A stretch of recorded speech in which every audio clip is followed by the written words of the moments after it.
Beaverton Committee on Aging. I want to remind everybody that this meeting will be recorded, and check in to see that everyone knows how to raise the hand at the bottom. I've X'd out here. At the bottom of your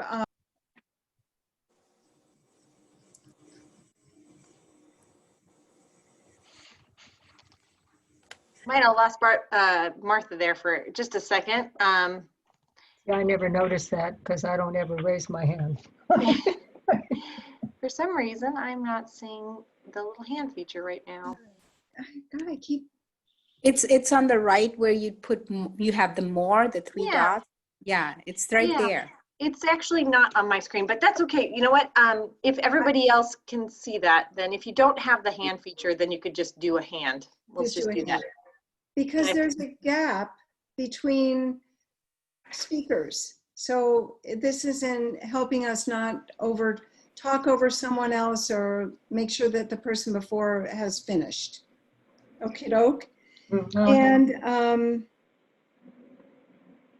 I guess that was just to refresh everybody with Zoom. So we have a couple of visitors with us today. So let's have you introduce yourselves. I see Anthony, Barbara, and Lonnie. Who would like to introduce yourself first? Well, I can start. Okay. My name's Barbara Bernstein, and I'm a part-time employee of Viva Village, and we're all working together to promote the Aging with Grace, which starts on Saturday. And I've been talking to Suzanne about, you know, feeding her information from the governing council so she can bring it to you as, you know, as it comes up. And so I thought I would just come today to check it out, just to get a sense of who you are, maybe what you're looking for, so I can be looking for information that might be of interest to you. And then I will feed it to Suzanne and she'll share it with you. And I hope it's a mutual arrangement. Wonderful, welcome. Thank you. So Anthony, would you like to go next? Yeah, sure. Hi, my name's Anthony Grimaldi. I am a program manager for Willamette West Habitat for Humanity. I work a lot with our new construction, but also we have a essentially a renovation program for existing low-income homeowners throughout Washington County. And through this program, we do a lot of work with older adults and doing home modifications, you know, grab bars, improved lighting, wheelchair ramps, really anything that will improve the safety of the home or improve the safety for the person living in the home. So yeah, I work managing that, and through our program, like I was saying, we serve a lot of adults, older adults. The average age of our applicants is 74 years old. So that's kind of generally the age range that we work with. We completed a project a few months ago for a 95-year-old, which was very exciting. But yeah, I just kind of wanted to hop in, and we do so much of this type of work, and I was just kind of curious to see what these committee meetings are all about. So thank you for having me. Well, And welcome. a question, and I'm sorry I didn't raise my hand. Can I ask a question of Anthony? Sure. Yeah. Which would be, how do you access your services? Where do you call? Sorry, I'm not sure I understand the question. Where do we call? If we need somebody to have something done, how do we hook you in? Usually, you know, if you were to give any person my phone number or email, or you know, if you forward me their contact info, I can reach out to them. Okay. You know, our program does have a list of requirements, as most programs do, and so I always like to have kind of just a preliminary, screening conversation basically before you even start the process to make sure that they qualify. Mhm. Thank you. Good to know. Great question. Thanks, Suzanne. And Lonnie. Hi there. So we're using the neighborhood's webinar license. So I'm just going to be in the background, but it's really good to see all of you. I'm Lanny in the neighborhood office, and I've met many of you throughout the last few years. So happy to see you all virtually. Thank you for being here. Right. Welcome. Great. So I was wondering if someone would like to volunteer to be a timekeeper for our meeting today. Sophie, are you volunteering? Nope, I'm asking a question for Anthony. Oh, We skipped over real quick, but I just wanted to quickly back up. So Anthony, I'm wondering, is this program, I'm assuming something more financially, you have to kind of qualify? It's more for lower income, middle income? Mhm. Yeah, it's low to moderate income. The requirement that we have is that the household income has to be below 80% of the area median income for Washington County. So just to give some examples, I can't remember the exact numbers off the top of my head, but for a household size of 1, they would need to make below, I believe it's right around $4,300 per month.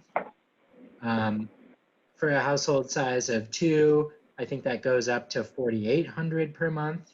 That their gross household income has to be below that. thank you. Good question. Yes, Barbara. I have a question now. Do you do an assessment of their home and let them know what it is that they need? Or how does that work? Yeah, usually, an applicant will reach out to us with a problem, in mind, whether it's dry rot issues or a leaky roof, or they need a wheelchair ramp, or their furnace is out. They usually have some very specific reason why they're reaching out to us. And then kind of the next steps of the process is I have them apply. And then myself and my site supervisor, one of our staff members, does a walkthrough of the home. So that's when we'll look at the issue that they requested, but then we also look at the rest of the house as well, which is one of my favorite parts of the program, is when we discover issues that homeowners don't know that they had. And, so, sometimes, we run into houses that are in just really awful shape. And of course, we can't always do everything. So it just becomes a matter of prioritizing at that point. We always put, the safety of the person, or critical issues with the home on top. If someone wants their house repainted to look better, that can be an important thing. But if they don't have working heat, that comes first. So so to answer your question, we do a walkthrough.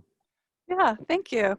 Thanks Sounds for letting like me a ask the good one. question. One more question and then we have to move on. Oh, Sophie. do we? Okay, sorry. I'm very curious about your program, so maybe there's a follow-up email that we could take, I could take, and I could ask you more questions. But who actually does the work? So we have, I have a few staff members that are dedicated for these projects, and then most of the time I use a kind of a really close, tight-knit group of skilled volunteers. Most of them are retired contractors. We have one engineer that works with us, so they're kind of highly skilled, mostly retired members of our team. So most of them have been with us for 5, 10 plus years. So usually when we're working inside someone's home, I don't just invite anyone to come. It's a group of skilled volunteers that we've been using for a long time. Of course, there's certain projects where you have to hold a specific license to do this sort of work. So an electrician, a great example. So if I can use my crew, it omits labor costs, which helps keep our projects really affordable for homeowners. And then if I need to call in a skilled trade, then I do that. Super cool. Thank you. Yeah. So I would like to have somebody volunteer to be a timekeeper for this meeting.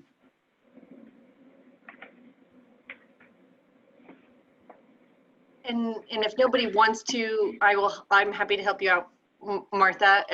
Unless somebody else wants to do that, I'm happy to.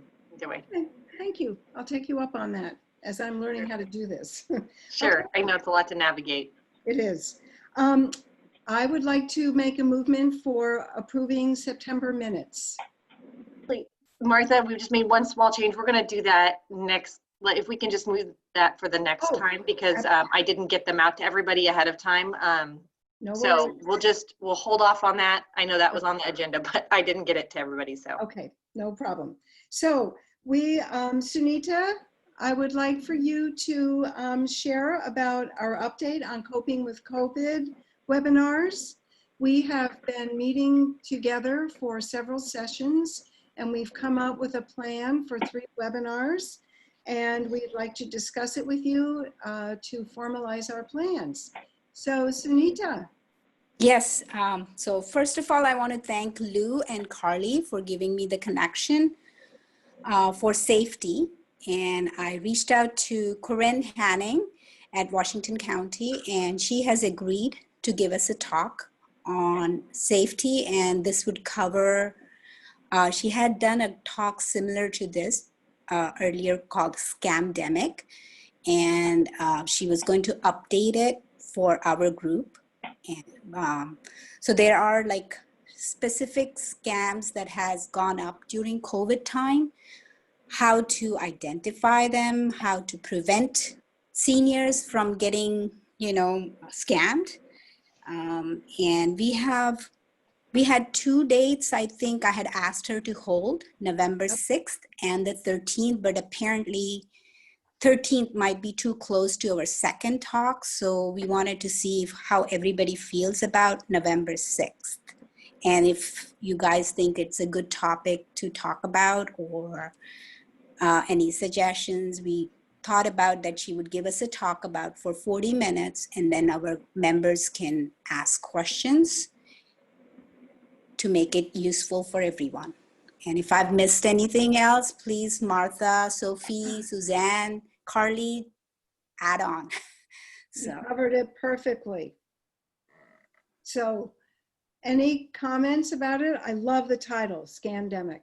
It goes with the pandemic. It's perfect. So the 6th is a good date for everybody? I have a question. Yes. Jeff, could you please tell me again who, for the minutes, who we're looking at? Corinne Hanning. Her name is, I can provide you the more details. Yeah, her name is Corinne. And I think Carley sent an email on it. Hold on, let me see if I can find. She did.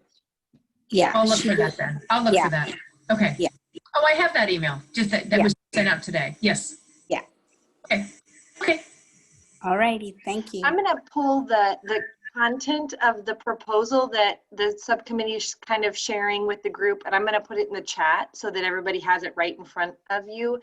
Thank you. So it's just a proposal. It's not set yet, but we've kind of done some tentative holding of everything so that if everybody on the committee is on board, then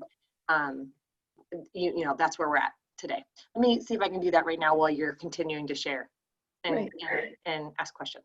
So any questions or comments about the safety one? Great. Great, we'll move along. So. All right. So do you want me to ask her to hold November 6th then? Would that be good? I think it's a go. I All didn't right. hear anything different, so it's a go. Thank you. So, Sunita, are you ready to do health? Wouldn't it be better if somebody who is heading, Sophie might do the health? And okay. I was just trying to pick one person, but Sophie, go. Oh, Sophie, That's and okay. then. Not really prepared to say anything, but I can read. what we have. So we're working with Kara right now, Mhm. Kara McGrill for the minutes.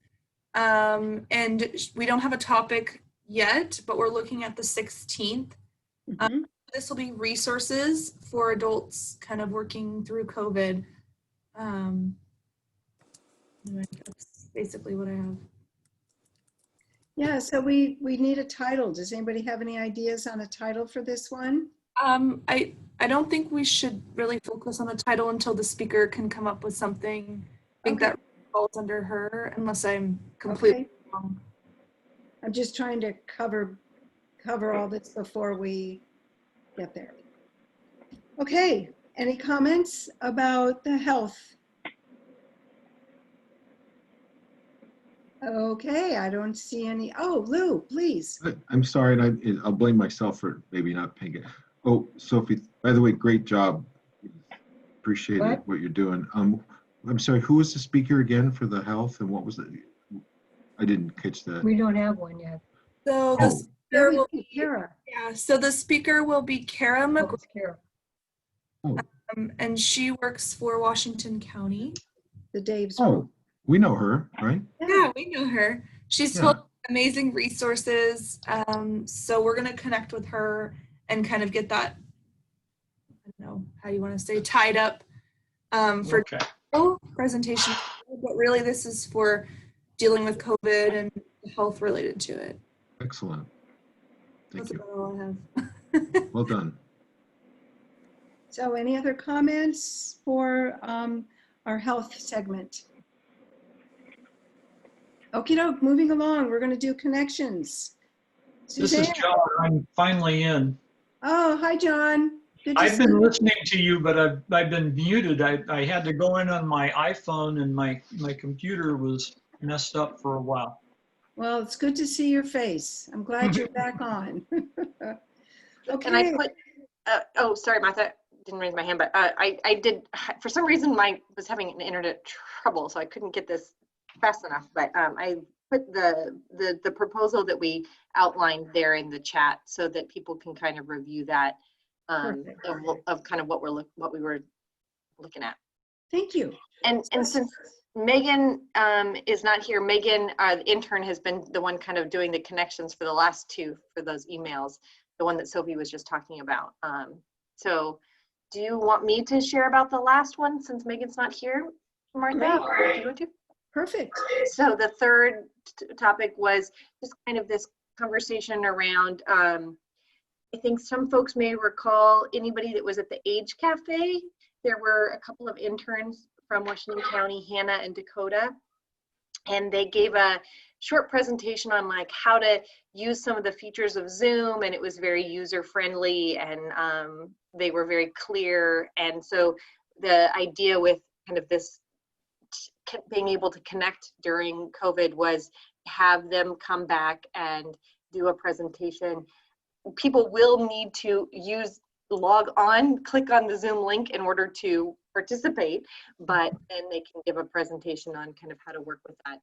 So that's not confirmed yet. I mean, they haven't committed, but the proposal is to try to reach out to them. We've already reached out to them to see if they're willing and able to do that, a similar kind of 40-minute presentation on kind of using some of the features and being able to connect with folks with the platform. Yeah. So that's the third session. So just to reiterate, the dates we'd be looking at would be like November 6th, and then Kara had said she was available on, I think we have the date on there, November 16th, and then looking at that first week of December. So kind of that time frame. For folks who didn't have that, the subcommittee's been thinking about this a lot, but I don't know that everybody's been thinking about these kind of logistics, but that's been the sort of the tentative plan, is to just do those and then to record, as a reminder, to record the sessions so that then anybody afterwards would be able to go back and listen if they weren't there. If they couldn't come to the actual webinar, then they'd go back and listen to it, to that conversation and presentation. Yeah. And so that's the third one. Go ahead, Martha. And then the other thing about the Zoom was actually to teach people how to open up a Zoom account so that they can initiate connections with friends and family. My So- question again, I'm sorry. I forget to put my hand up. Here's my hand. Suzanne, You finish up. I'm done. All right. I still have, I'm sorry, but I still really have some concern about, I mean, I think it's great to have these people that were doing the thing for, Hannah and Dakota and that sort of thing. But if you have people that you're trying to reach that do not have the equipment, I think it's not useless. It's obviously not useless. People can use the information if they have a way to get it. But so I have to say that bothers me. Okay, and you know what? That's what I'm going to say. That's all. You're going to lead us into new ideas and new projects. Yeah, we need on. to have some, well, there's that one thing we need to do because nobody's doing it. Okay, thank you. Hilary, you're on mute. Oh, I think I'm off mute. Oh, okay. Now you're on mute. We can't hear you. all right. Yeah, I have a question. So they're going to be recorded. The webinars sound great. It sounds awesome. We're going to have it posted on the BCOA webpage. Carley, what are you thinking for that? Yeah, so let's we still have some time to talk about this. So Martha, just took some time to share a little bit more of this side of like the promotion and stuff. Happy to talk about that. And I think if you're not talking, if you don't mind, for folks who are not talking, hit mute so that there's some feedback for I'm not sure where it's coming from. So yeah, so once we sort of like agree, if you all agree that this is like, sounds good for the webinar series for now, then what I'll do is that means we have our dates and times, and we have our speakers, and we have the basic topics. So that was all I really needed in order to make a flyer. And so I'll make like a electronic flyer, not a paper flyer, to send to all of you, and then you can all pass that on to all of your networks. And then what I'll also do is we'll promote it on the city's webpage as well as the city's social media, saying that this is available. So it'll be on the BCOA webpage, it will be on the city's social media. We won't have time to get it into your city magazine to let people know, but we will be able to promote it with the electronic, social media stuff through the city. So that part will happen. And then we can also, we have some sort of promotional, we'll send it out to, send it to Kara over at Washington County. She can send it out to her folks. There won't be a cap on the number of people who can join in.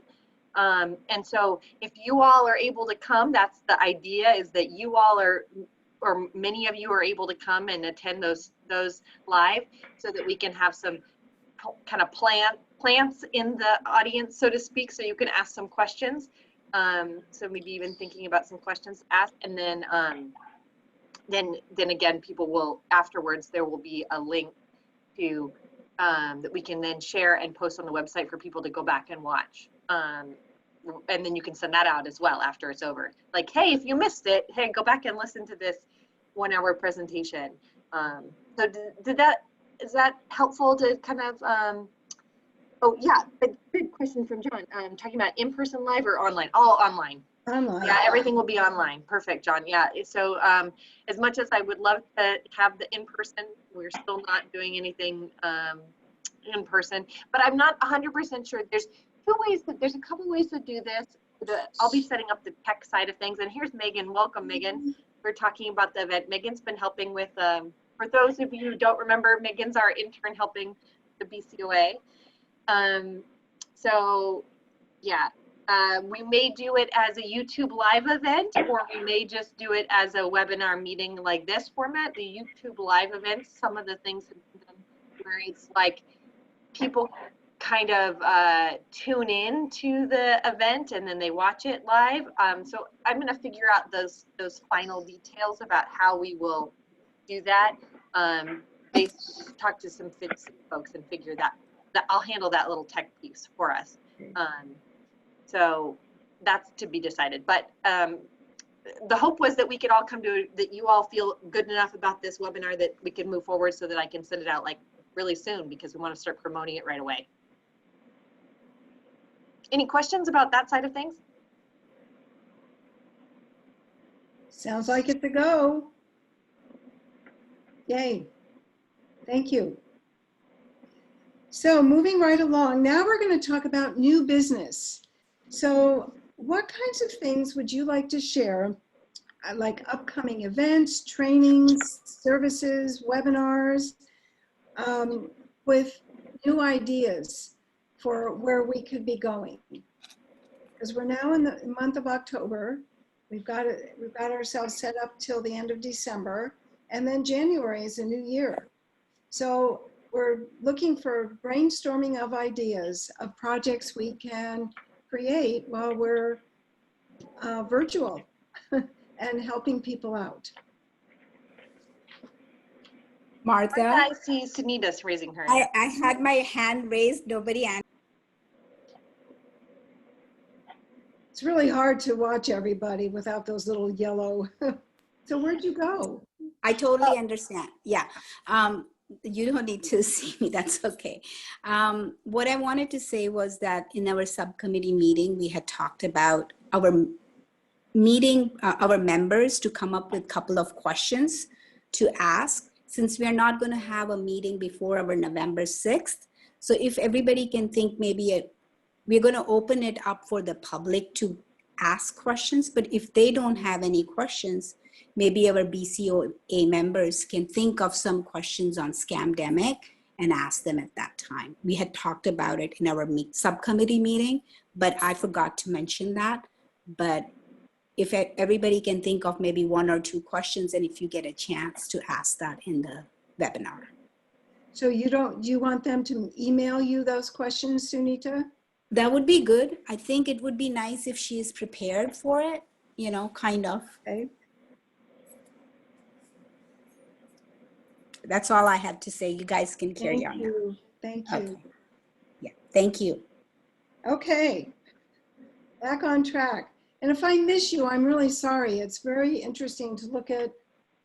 No problems at all. Don't worry about it. You're Places. doing a great job. Thank you. You know, Okay, so new business, ideas, training services that you think people would benefit from that we could look at starting in January or February.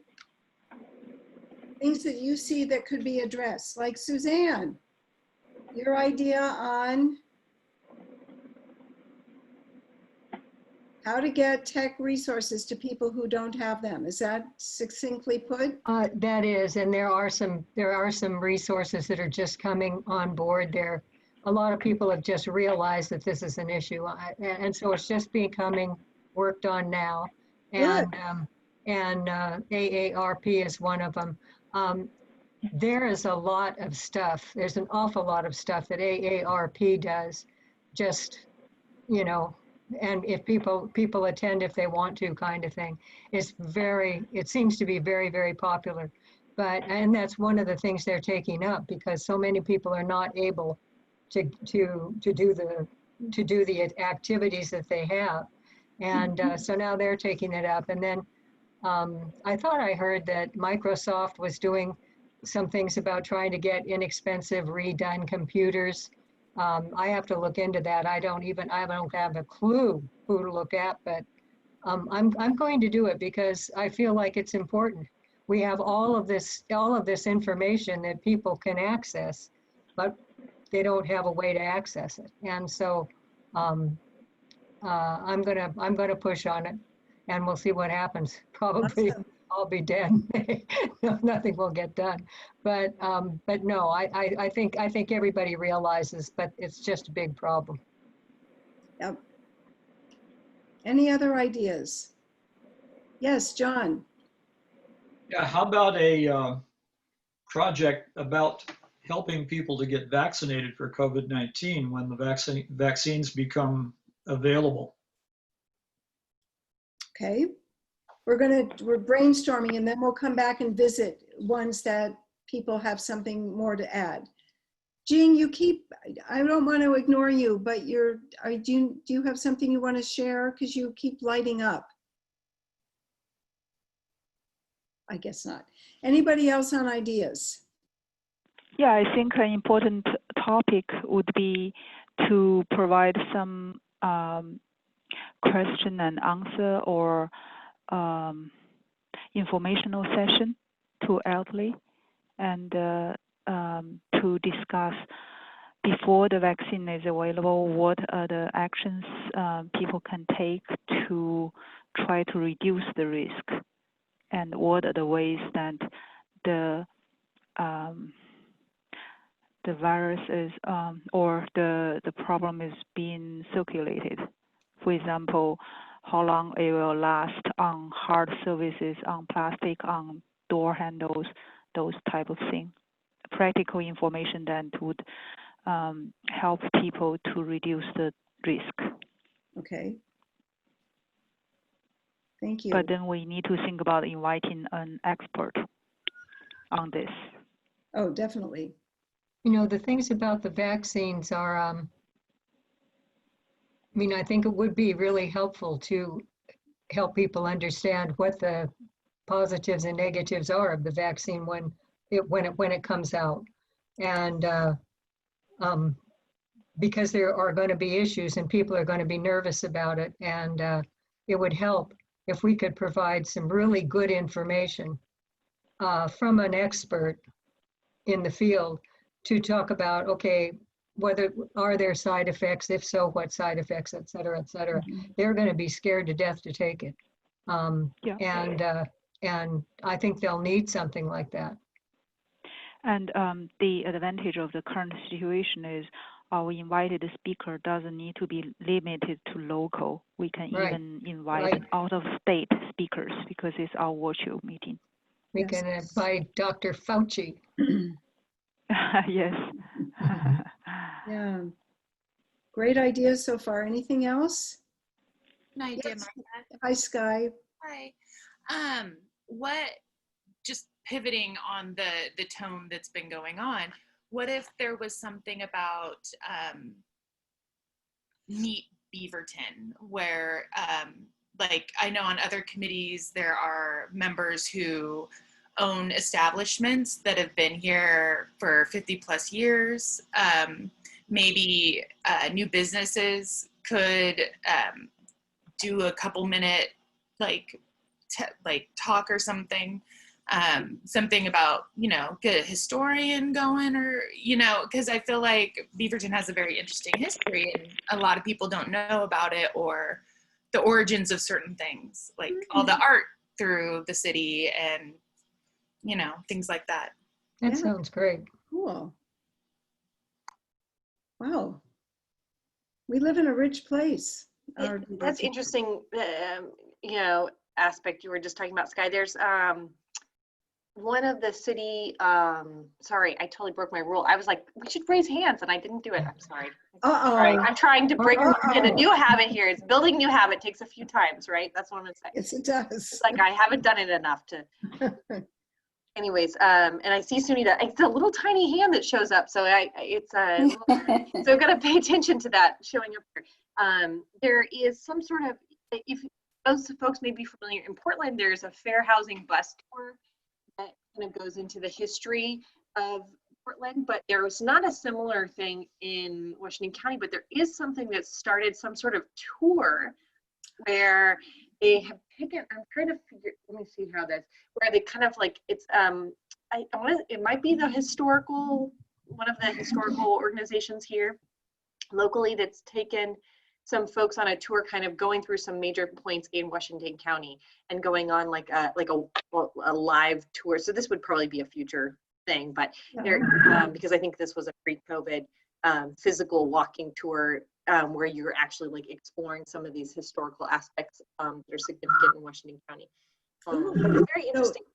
Washington County, which includes Beaverton, but. Right, sorry, it was a little bit tangential, but it was, I think, a very interesting topic. To like, I don't know where that tangent goes, but I wanted to mention that I had just heard some other city staffs doing on something like that, and really appreciating it and saying it was really powerful to be able to go on some sort of educational thing here locally. Yeah, anyways. John? Yeah, how about maintaining good mental health during this quarantine time? There's a lot of that going on. Kara's going to should be talking about that.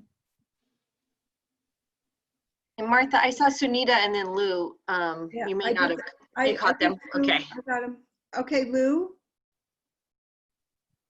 Yeah, I want to go back to Sky's. I just want to say I love Sky's idea because it's good that we're focusing on health and safety and the COVID, but I don't know, I've never thought about a history of Beaverton.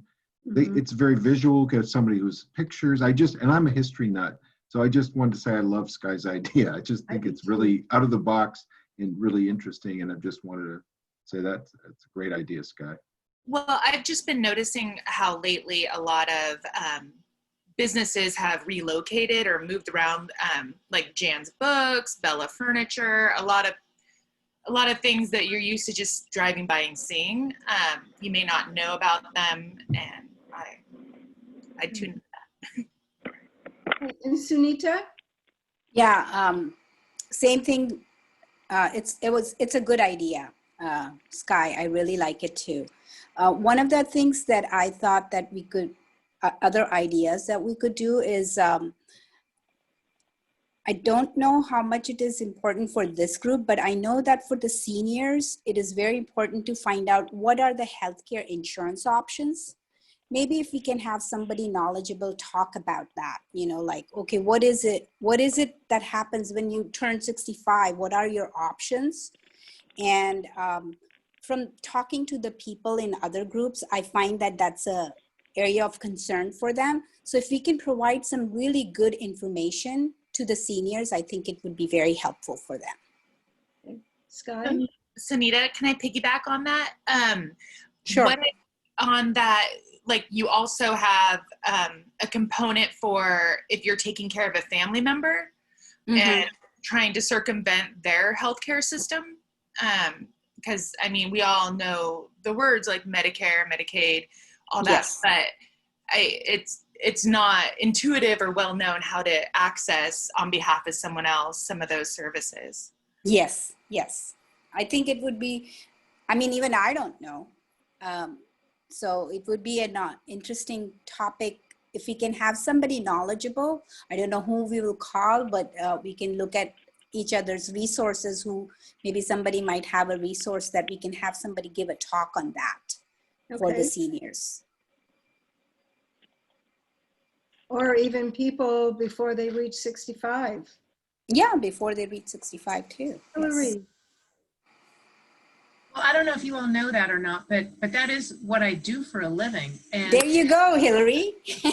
So, I'm an independent broker, and we've had this business since 1999. And all I do is work with people who are new to Medicare and on Medicare and, and all of that. So, I know that as a board member, I can't do anything to highlight my company or anything like that. But I did, and I don't know if Carley has said this or not, or Martha, but I have not renewed my Beaverton Committee on Aging tenure for next year. So if we're looking at something next year, I'm happy to talk about anything related to Medicare and health insurance. And Sky, you're absolutely correct. I have so many people who are 40, 50 years old call up and say, oh my God, I'm taking care of my mother. What? And they're just in a panic. I even have a granddaughter taking care of her grandfather. And she suddenly inherited all this boxes of paper, and she doesn't even know anything. Very, very confusing. So it's a complicated topic. It's a rich topic. There's lots there. So I am definitely more than happy to help if that's something that. Perfect. Sophie? Yeah, may I just say that if this webinar, the first series, goes well, I would love to do a whole 3 to 5 series on this topic, because I'm with Hilary. And I was waiting for you to say something, Hilary, because I'm I know what you do for Hilary.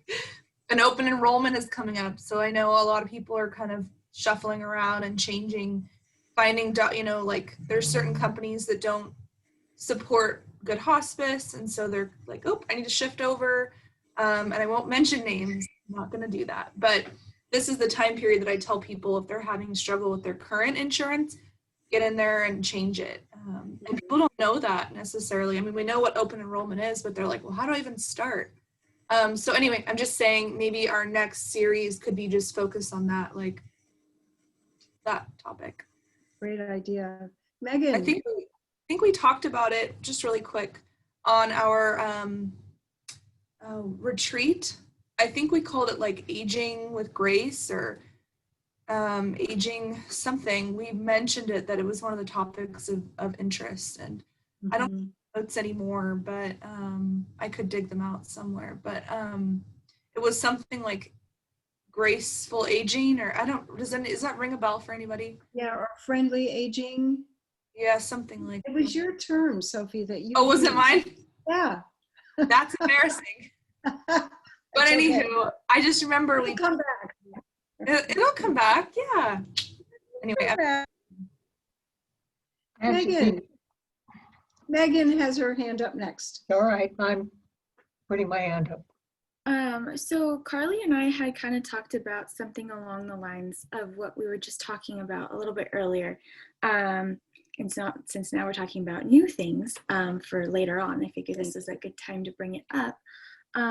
But we had kind of talked about being able to ask Sophie, not necessarily you specifically, but your facility, somebody in your facility, and then a couple other facilities in the Washington County area who work in assisted living, post-acute, skilled nursing centers, to kind of talk about what it is that they're doing during COVID right now with open enrollment, the different strategies that they're taking, precautions that they're taking for their residents, what things have changed, what things they're trying to implement as the new season comes through.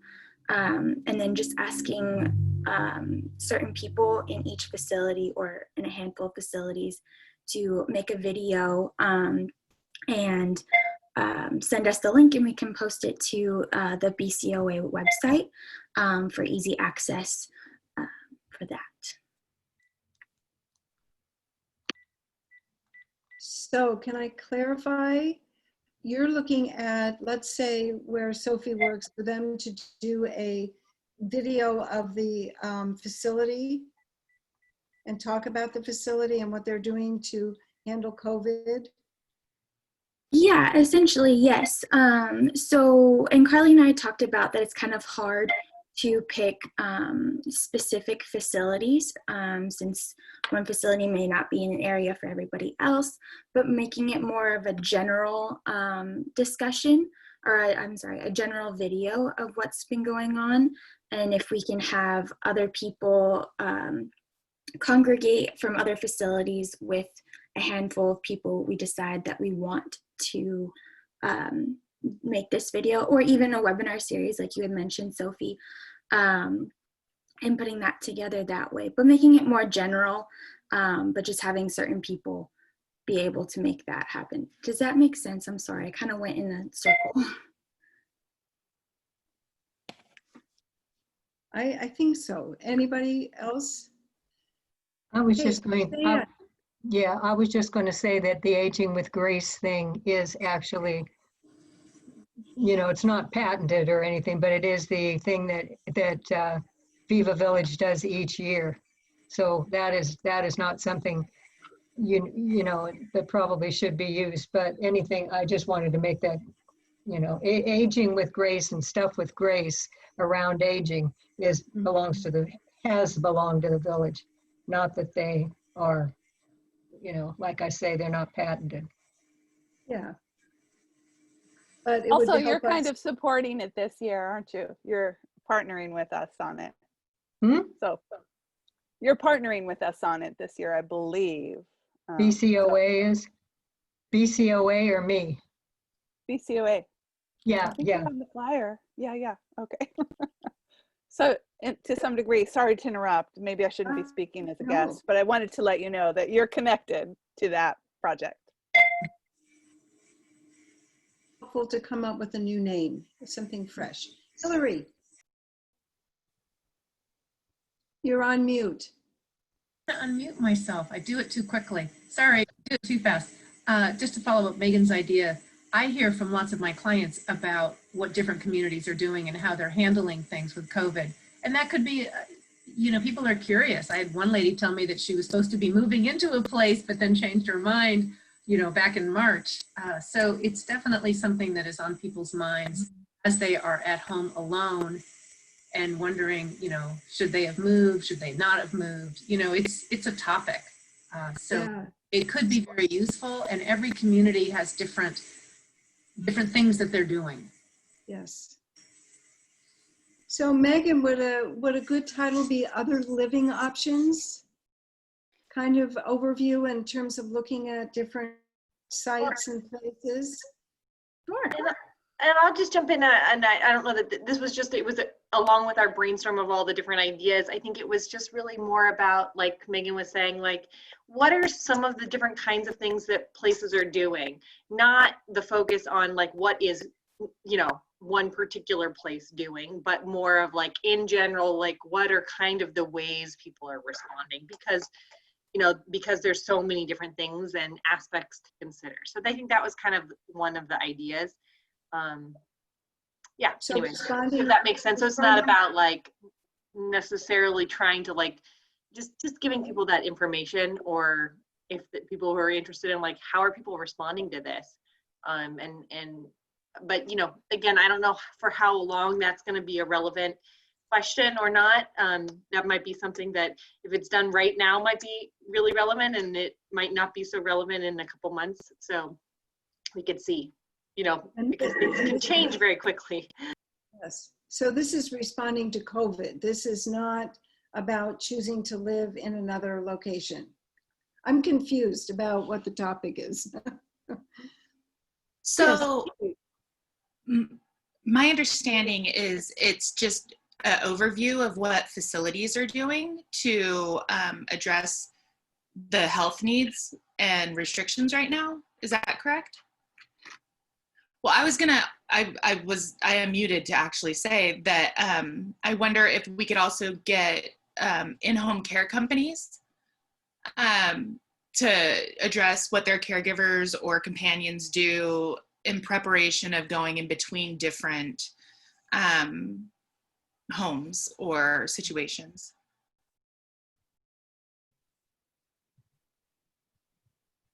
Okay. Bev, do you have your hand up? Thanks, Barbara. Bye. Hey, Bev. I do. My question relates to what I'm seeing as sort of some confusion there. Is the objective to identify what assisted living and other than home programs, facilities are doing for the people who live there regarding COVID?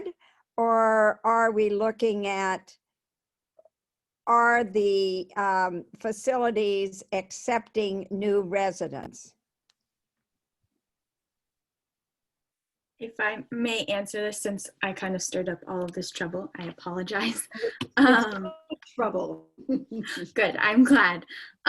Yes, so but I think that is kind of where in my head I would like to take it, is having both, of having a comprehensive idea of how facilities are accepting new residents during this time, as well as what they're doing with their current residents in regards to COVID precautions. So having the discussion be on both sides of what you've just said, yes. I hope that helps. Thank you. Sophie? Yeah, might I just add that we all are following the governor's orders, and those do change as we're in different phases. So the information that we could publish now could change in the next few weeks. So I'm hesitant to talk about what specifically, I can speak on the behalf of my community, what we're doing, like for instance, window visits or in-person visits. There's a whole new regulation that just came out saying that we're supposed to do this. However, I'll just speak on my community. We're waiting for the state to accept our proposal.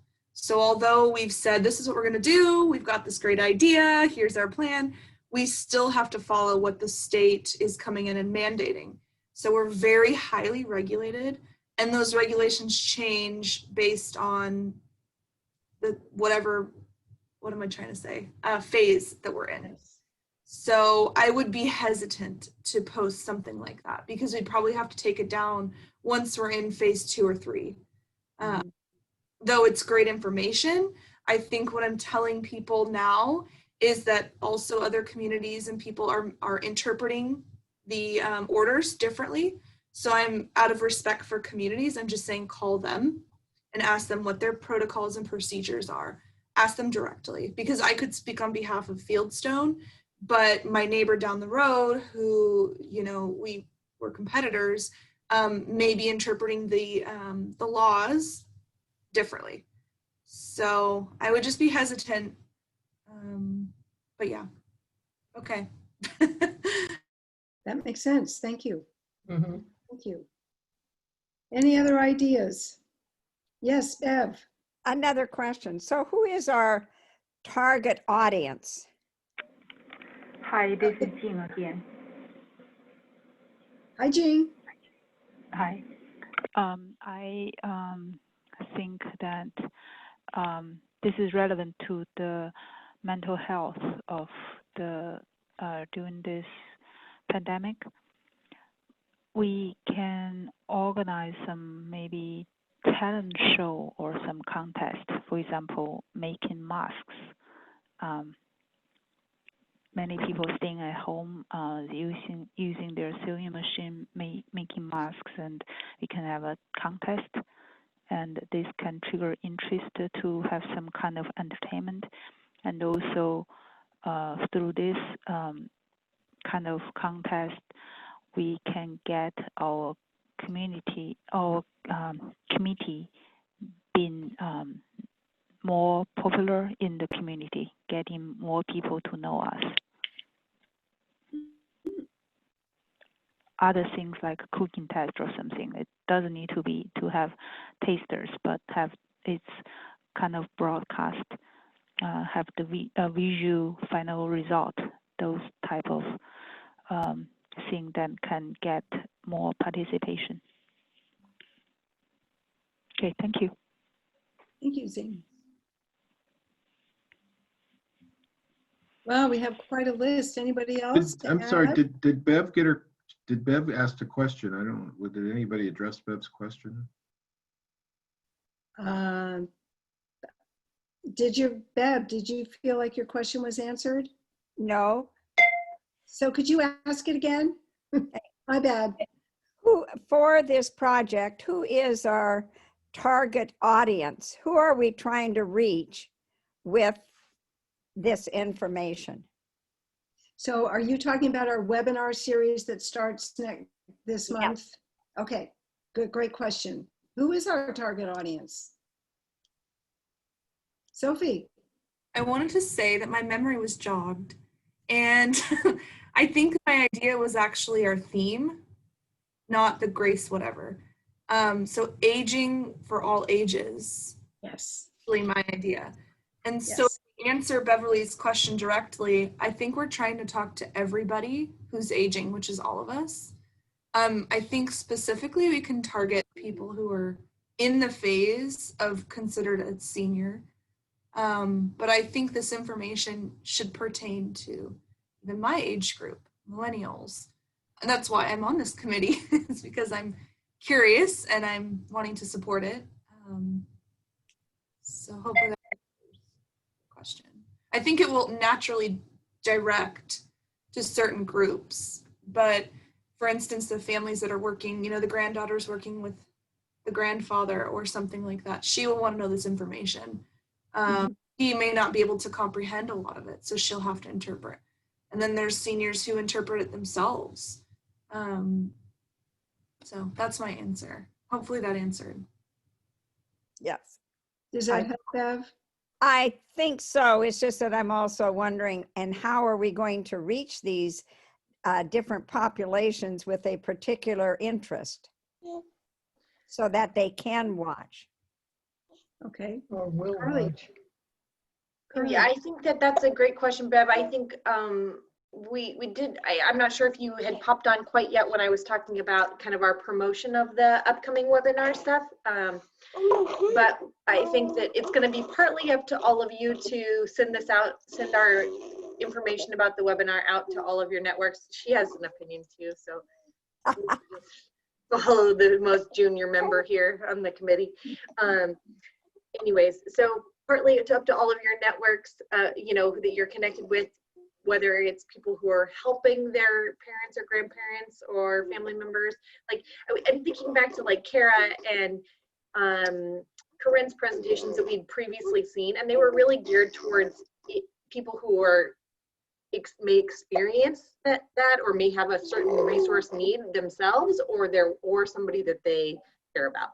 So that's kind of the general audience, are those two major groups, like either somebody that you are helping yourself, or if you might be somebody who could need a particular resource or information. So it's going to be, and then also we will send it out, just to answer that again, you know, through the city channels as well. Thank you. Good question. John? And the library. And the library. Mm-hmm.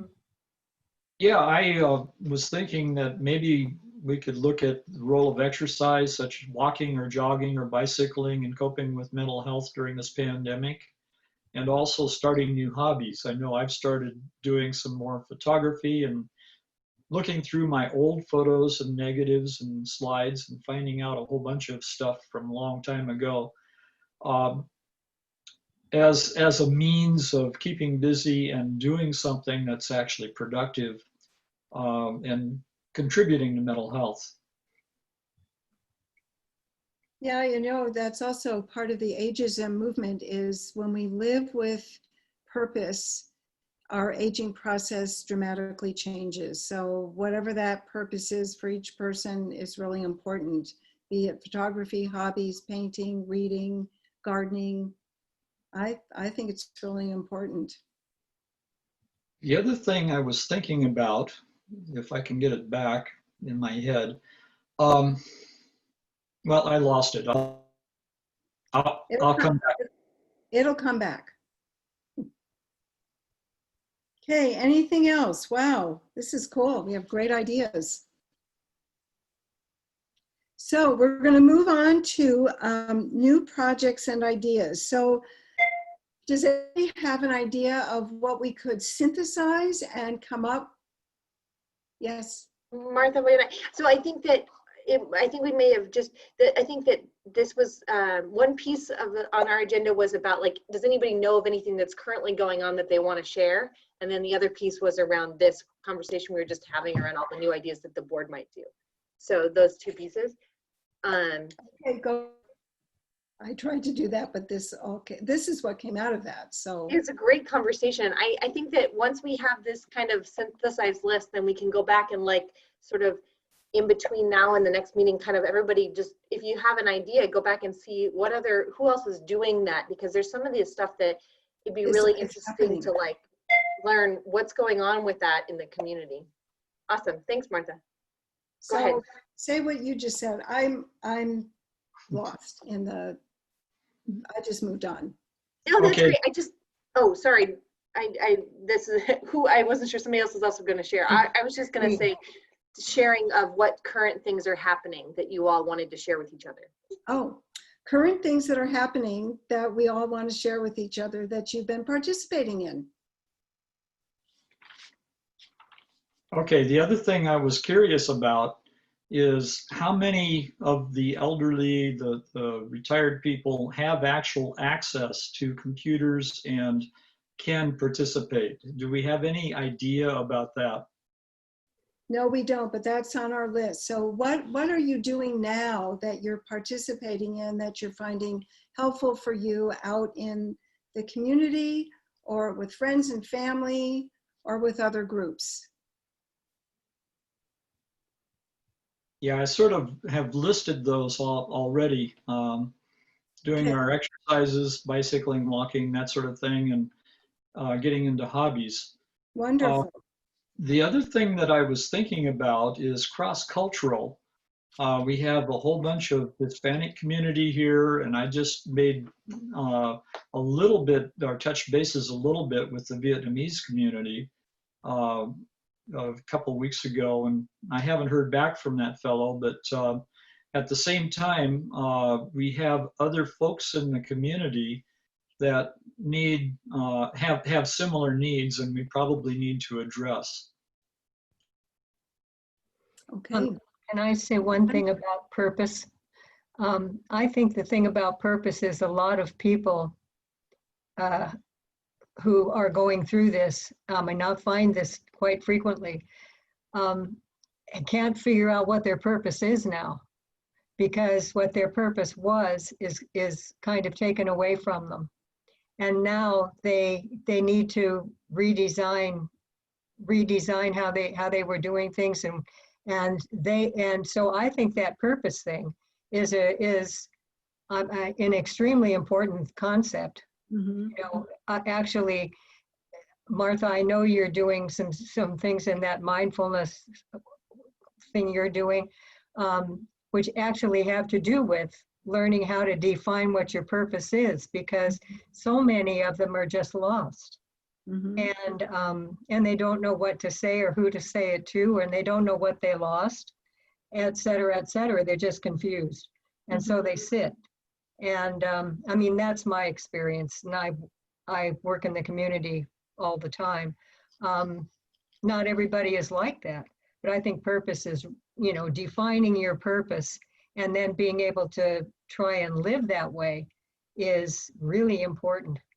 Maybe we should, you know, try to do something around that. It's a great idea. It's down on paper.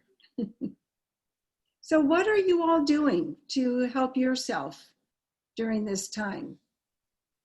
What educational things, social things? Yes, Sophie.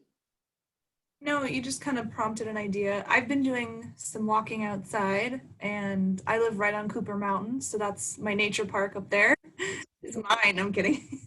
Just kidding, but I share it. I'm just thinking, it's beautiful. All of you guys should check it out. But I'm just thinking if we had a nice little list of good walking paths for seniors or just in general. I know there's like different apps and things like that. I know there's different resources out there. But, you know, I think walking and getting out, you can do that, social distancing, you know, on trails and stuff like that. Oh, thanks, John. He says THPRD has trail maps available. Yes, they do. If you could sort, you probably can sort then by, you know, wheelchair friendly or what have you, but I'm doing so. Wonderful. What else are people doing?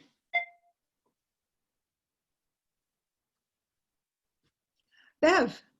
I am doing a lot of Zooming, MS Team, and FaceTiming. And I think that is the access. And I agree. Somebody asked a question about, well, what about people who are in some of the living facilities, the alternative to home living situations? Do they have access? And what I've heard is that they really don't. They're probably more isolated than we would like them to be, which is unfortunate. So I don't know if there are any good resources out there for them to get assistance. I don't know whether Viva Village is providing. I think part of the problem there is people don't know Viva Village would also be interested in helping people there. And so the person who needs the information, I feel we aren't getting to, and that's unfortunate. I don't know if we can do anything about that, but. Are you talking about people, Viva Village, helping, getting to people who are actually residents in facilities? They don't do that. They don't. Martha, I'm going to stop. So Hilary's been holding up her hand for some time. I called on her. And John, I want to say, I don't think it's nice to hold up things on your screen and distract when Bev was talking. I think we all have to follow some protocols and be polite and kind to each other, because it's distracting and hard to follow the meeting. That's my 2 cents. I appreciate that. Hilary, it's your turn because you had your hand up. I was just going to say to Bev, I do know of some communities, in fact, my mother's community, where the staff, you would schedule Zoom calls, or there would be a FaceTime, or there would be a whatever. And then, you could have a conversation with your loved one via video, and that they would schedule that. And they had like a little area, like a little safe area. Now, not every community does that, right? Because it takes personnel to do that. But the social workers were arranging that for people who did not have access to technology in the senior community. So, Okay. So everybody, as Sophie was saying, every senior community does things completely differently according to the state orders. So thank you, Lou. Yes. Anybody else on what you're doing now that's helping you cope with COVID and working from home?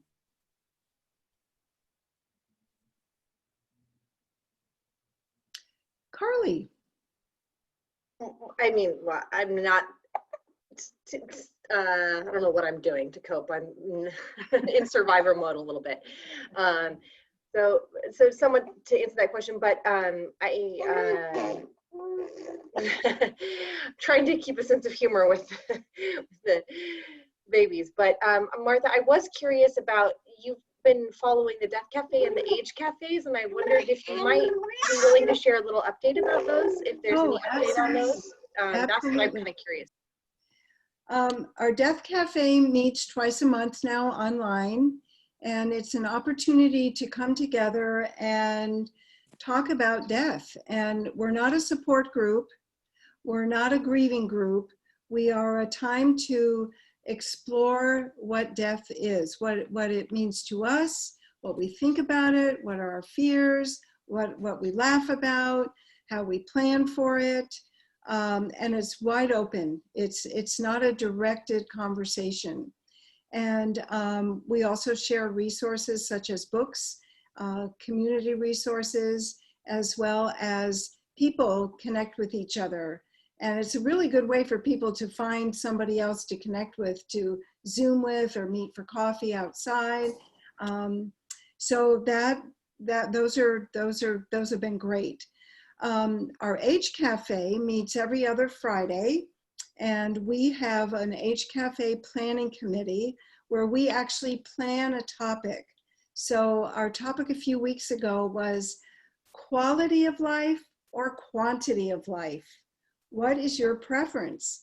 And we had just a wonderful discussion, and we probably are anywhere from 15 to 35 people.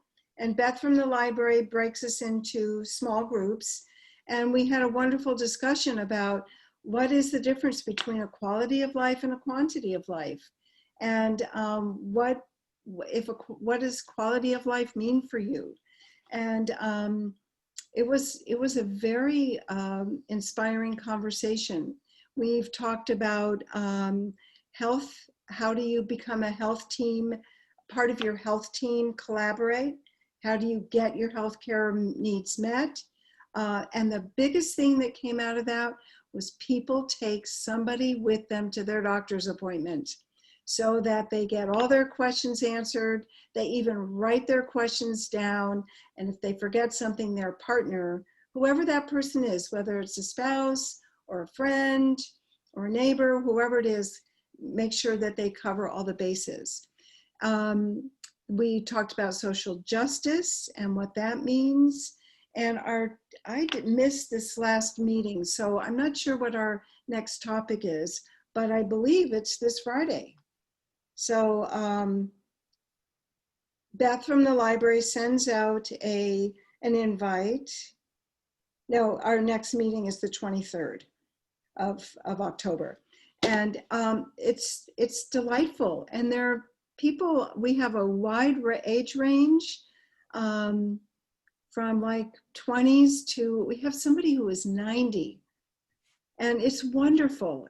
And we meet from 11 to 12 every other Friday. So I'll post it again and make sure that everybody knows about it. But again, it's exploring questions and issues. It's been really wonderful. Yes, John. Yeah, I wanted to ask if everybody's gotten their flu shot. I got mine last Friday. So that's very important going into this fall. And the other thing has to do with this quality versus quantity of life. And I think it's a false narrative that you have to choose between the two. We choose the quality of our life on a daily basis, but the quantity is something that we can help ourselves by staying healthy and active and keeping our minds active and everything. So I don't think we have to choose between quality and quantity. John, it was a question to explore, not that you had to choose one or the other. Bev, I think you had your hand up. Yes, is anybody involved with any groups that are contacting volunteers who may be able to drive somebody to deposit their voting ballot? Hilary, and then Lou. You're muted, hon. Sorry, I had to get to my button there. The Unitarian Fellowship that I belong to near Garden Home is doing that for members. And I don't know if other churches are doing that, but it's certainly something that we wanted to offer to our community, that if, you know, people didn't want to drive or they didn't want to mail it, that we would go pick it up. That's what we're doing. Great. Lou. Yeah, just a point of order. Where are we on the agenda? Because I can't follow what we're talking about now and with the agenda. I guess I goofed, or anyway, we're coming to a close. This is. All we have left is Susie's update and my update. So we have about 3 more minutes before we need to do that. Okay, I think we've had a very rich discussion. So let's move on to hearing from our City Council, Marc Soucie. Welcome. Thank you, and I'll be happy to keep it short. Just a few things that people might want to be aware that we're dealing with. A lot of our attention, not all of it, of course, but a lot of our attention is focused on the transition in form of government that we're running up to, which is going to start in January. So tonight at the council meeting, we're going to be having a discussion about what the mayor should be paid next year, because the mayor's role is changing. And so instead of being an executive mayor, we'll have a political mayor. And the pay for a full-time political mayor is probably going to be lower than the pay for an executive mayor. I would say it's not even probable. I would say it will be lower. We just don't know what the formula is or what the number is or anything like that. Tonight's discussion starts that. Also tonight, we are having a discussion in executive session about the outcome from interviews we had this week of candidates for our 3rd municipal court judge position. We had 4 candidates who interviewed with us, and we'll be discussing who among them may be finalists for further consideration in another week or 2. Everybody should have been made aware that tomorrow night is the voter forum. And there are 3 races that are going to be highlighted in the voter forum, 2 of them city and 1 county. I strongly recommend that people pay attention to that unless you've already made up your mind on who you're going to vote for, in which case it will be recorded and made available. And if you can't see it tomorrow night, you can catch up with it later on as well. And then the last thing, and this is also related to the change, we have seen a document which we will be discussing at a future city council meeting, either next week or the week after, from our city attorney's office, who with his staff have been going through city code and finding a whole bunch of places where the current form of government is sort of baked into the city code, like saying this is decided by the mayor, or this is decided by this person or that person, and the roles are changing, and so the code has to change so that we don't run afoul of some piece of code that says that somebody's supposed to do something and they're not really authorized to do that. So the city attorney's been busy, besides that, other things. And then we've got, regular runs of business. We've got contracts to award and so on. So I'll stop there. And if anybody has any questions about things going on either in the city or in the city council, feel free to ask. Martha, you're first. Yes, what is happening with the piece of property that is east of 217 on Allen? And there's a motel on the corner. It's totally leveled. Yes, there's a big development proposal in the works. I don't know if it has been through the land use process yet, but the owner of the property has been working with the city on their intent. Since they are doing some clearing, it could be that they already got a permit for the site preparation. Usually that's associated with a tentative approval of a actual development, but I haven't followed that project. Okay. But it's a big piece of land. It's affected by floodwater issues and proximity to Fano Creek, and so there were some complicating factors for the property owner. But there will be some development there, and I think I heard our community development director say that there will be a new hotel as part of that, among other things. But I don't know that for sure. I have to go look and find out what the status of that project is. Sophie, you had one. Yeah, I recall you mentioned that you guys were hiring for a city manager, which would take a lot of the mayor's pieces of his job. Did you mention if you found somebody? I didn't catch that. Oh, I'm sorry. Yes, I should have mentioned that we have not officially begun that process yet. Well, the city council part of that has not begun. What we are doing right now is reviewing and we'll probably discuss next week questions that we want to ask candidates in interviews. The posting of the position has already gone out. I'm told that there are at least 25 people who have applied for that position. I'm sure that not all of them are really qualified to serve as an interim city manager for us, but it's up to us to decide who is and who is not qualified. What we'll do is we'll review all of those and decide how many of them we want to bring in for interviews, and then we'll use these questions that we're discussing right now to go through that interview process, and then we'll go into a process similar to what we're doing for the judges right now. We'll have an executive session where we'll talk about the results of the interviews, and we'll identify some finalists and then bring those finalists out for the public to ask questions of. And then a final decision will get made probably in November, hopefully, early November, so that we can get somebody on board. My hope, and remains to be seen whether this is possible, but my hope is we can bring somebody on board in December so they can start to get to know people and start to get the lay of the land, so that when their official authority starts in January, that they'll be ready to go, as opposed to start coming in for the very first day and having everybody ask you a whole bunch of questions, and that would be slightly crazy.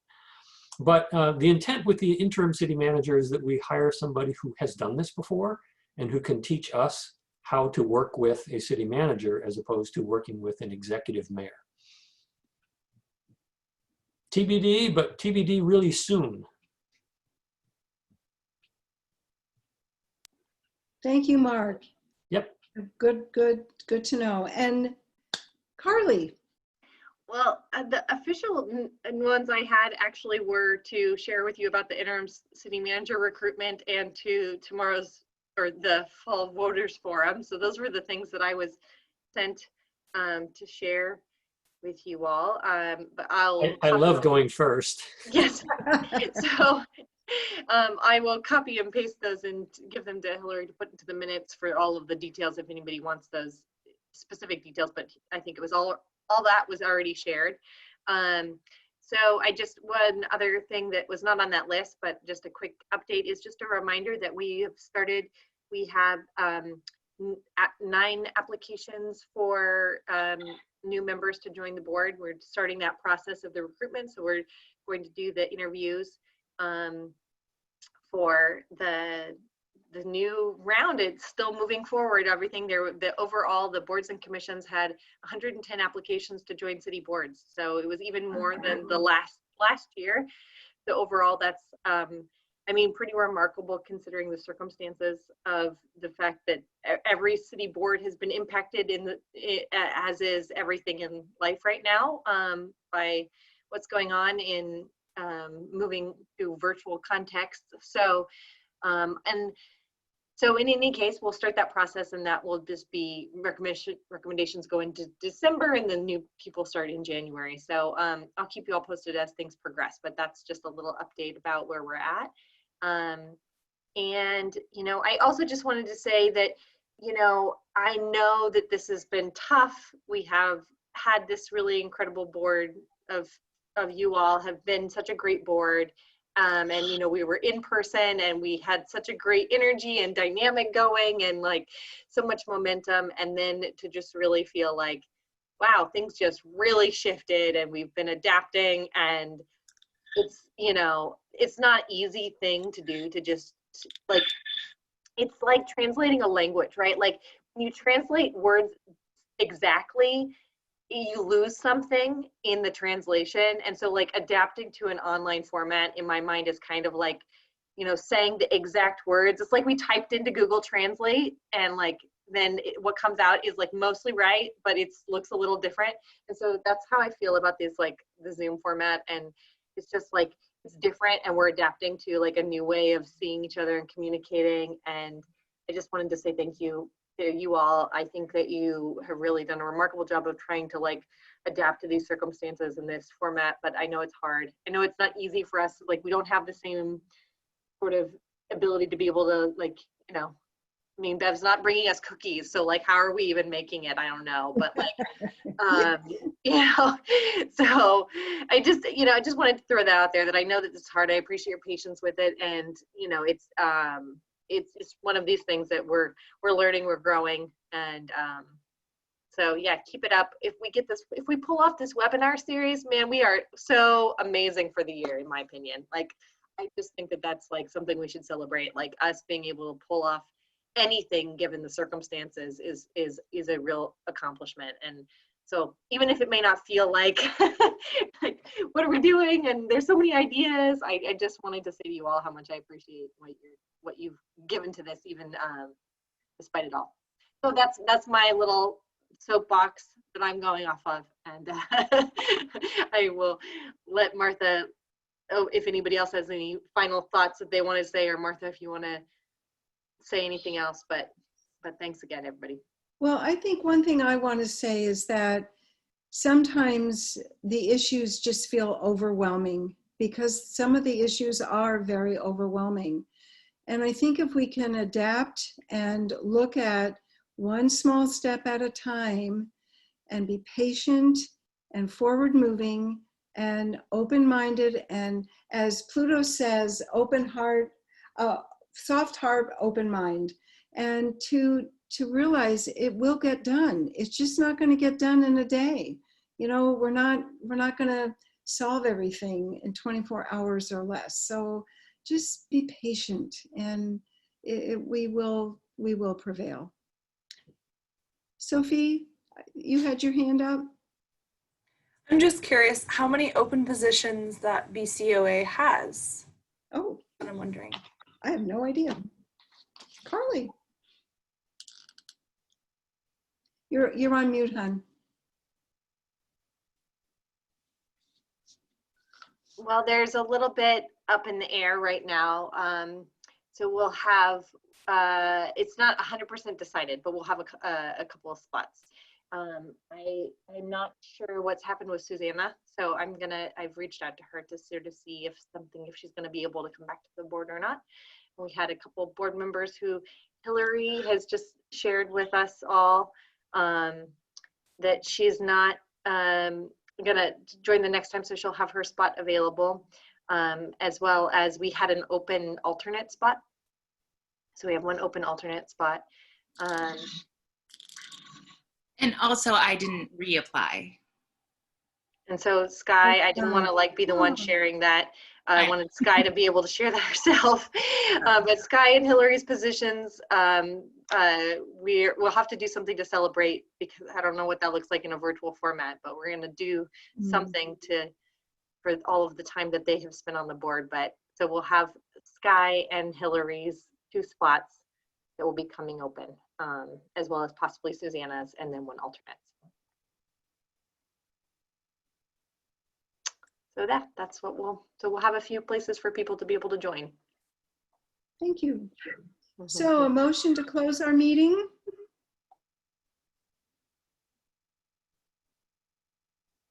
I go ahead and move that we close our meeting at 4. Oh my gosh, it's 4:30. We have someone second it. Quick. And a second. I'll second. Oh, yay. Yay. So see you all in November. November 10. November 10th. November 6th. Well, and November, yeah, this weekend. See you all on November 6th. Yeah. And November 6th, and we'll be sending that out. So we have deaf cafes, age cafes, Viva Village, Aging with Grace, and we have a lot going on. So pandemic. A pandemic. Well, yes, we do have a pandemic going on. Scam-demic. So breathe deeply, stay healthy, and have fun. Yeah, the scam-demic, the learning about how not to get scammed in the pandemic. Yeah, Yes. that's what Sunita said. Thanks, Carley. Good meeting, everybody. Good Thank meeting. you, and thank you, Anthony, for joining us. Yeah, thank you, everybody. It was great. Thanks. Okay, bye. Bye-bye. Take care. Bye. Bye.